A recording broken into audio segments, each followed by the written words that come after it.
काही लोकांना वाटतं मार्केटमध्ये वस्तूचा रेट तोडला की आपल्याला मार्केट कॅप्चर करता येईल, आपला सेल वाढेल. पण साहेब, मार्केटमध्ये रेट तोडल्यामुळे कधीच आपला ब्रँड मोठा होत नसतो. आणि स्वस्त विकलं म्हणजे सेल वाढेलच याची गॅरंटी पण नसते.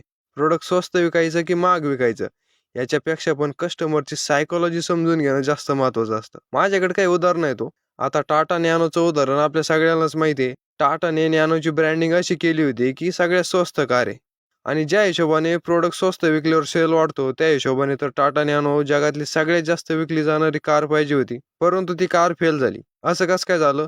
सिंपल कारण आहे, ग्राहकांच्या सायकोलॉजीचा स्टडी केला गेला नव्हता. आपल्या इकडं कार घेणं म्हणजे अभिमानाची गोष्ट आहे.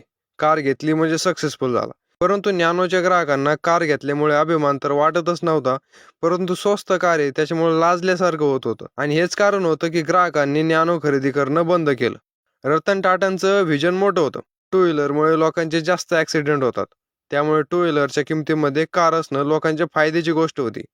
परंतु परत एकदा सांगतो, प्रोडक्ट स्वस्त असण्याला महत्त्व नाही, ग्राहकांच्या सायकोलॉजीला महत्त्व आहे. सायकोलॉजी समजून घ्यावं, ब्रँड नक्की मोठा होईल. अशाच मार्केटिंग आणि बिझनेसच्या रिलेटेड व्हिडिओसाठी मराठी सेवाला फॉलो करून टाका. राम राम.